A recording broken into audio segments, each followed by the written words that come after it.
In the early 1900s, you could buy an electric car that started with a flip of a switch. It was quiet, clean, no fumes, no danger. Surprisingly, electric vehicles made up a third of all cars on the road in America. Then, like a Thanos snap, vanished within 15 years. And not because gas was better. But one small invention, created to save electric cars, were so popular early on, you need to understand what driving a gas car in 1900 was actually like. Now imagine this. The noise coming from the early internal combustion engine in gas cars sounded less like a car and more like a cannon going off every few seconds. Neighbors hated them, horses panicked, cities tried to pass noise ordinances because of them. Then there was the smell. There was no emission system, so gas cars pumped raw exhaust directly into the air around you. You would be just marinating in fumes. But the worst part of driving a gas car literally killed someone. To start a gasoline engine in 1900, you had to use a hand crank. You'd walk to the front of the car, insert a long metal rod into the engine, and physically crank it over and over until the engine fired. And if the timing was even slightly off, or if the engine backfired at the wrong moment, that crank would kick back hard, fast, and without warning. There were so many broken thumbs, broken wrists, broken arms. It was a known hazard, but it was just accepted because that was the only way. Electric cars had none of this. You flipped a switch, done. So, manufacturers did the sensible thing. They marketed electric cars to doctors who needed reliable transportation at any hour, and to women who were considered at the time less physically capable of fighting with a hand crank. The Baker Electric's advertisements used words like refined and safe and dignified, and the cars delivered on that promise. Electric cars weren't the underdog in 1905. They were winning, but in the blink of an eye, that all changed. His name was Charles Kettering.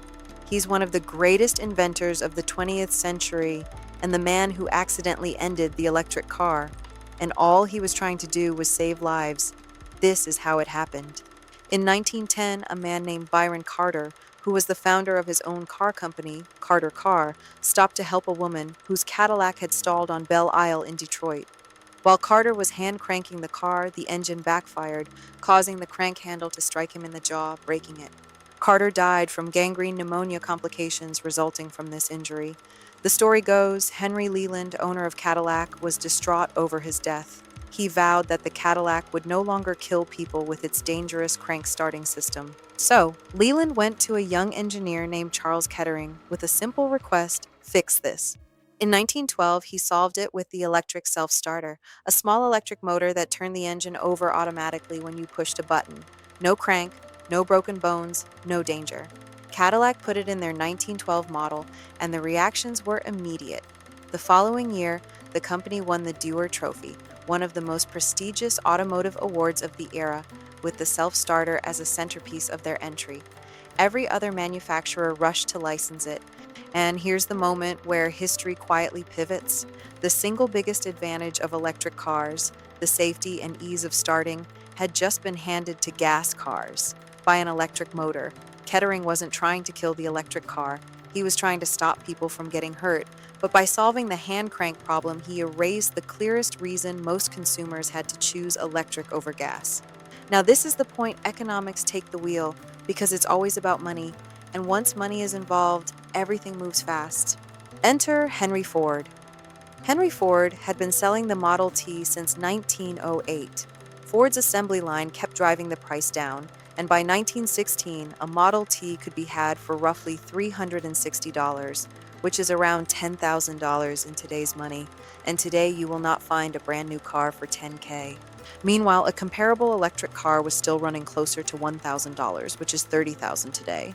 It was this expensive because battery technology was pricey and heavy, but price alone didn't kill electric. What killed electric was what was happening underground in Texas. Enter Spindletop. In 1901, the Spindletop oil field blew in near Beaumont. At peak flow, the Lucas Gusher produced an estimated 100,000 barrels of oil per day, more than the combined output of every other oil well in the United States at the time. Within a decade, oil discoveries across Texas and Oklahoma had so dramatically increased supply that gasoline went from being a relatively expensive byproduct to being nearly cheap enough to give away. Do you remember gas was 89 cents a gallon? Well, with cheap gas, cheap cars, It was getting harder to justify the electric car at the current price. Not that that's changed much, but there's one more piece that often gets left out. Most Americans in the early 1900s didn't live in cities.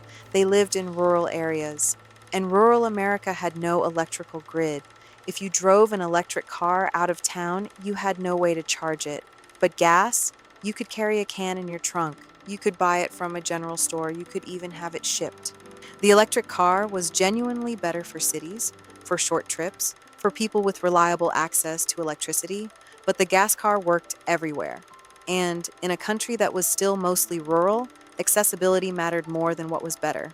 By the 1920s, electric passenger cars had essentially disappeared from American roads, a technology that had been commercially viable, preferred by a meaningful share of early buyers, and championed by people like Thomas Edison gone in less than 15 years. What I didn't know is we've spent the last decade celebrating about electric vehicles, and they existed in 1905. The Tesla guys didn't invent a new idea, they refined an old one. I'm shocked it took us roughly 100 years, especially since we have such advanced technology. But after burning billions of barrels of oil and serious consequences of what that has done to the atmosphere, we go back to where we started. So technically, the electric car did work. It just didn't work for everyone at that time.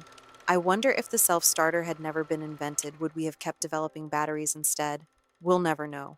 But we came very close to a completely different world. Drop your thoughts in the comments. I read them, and I'll see you in the next one.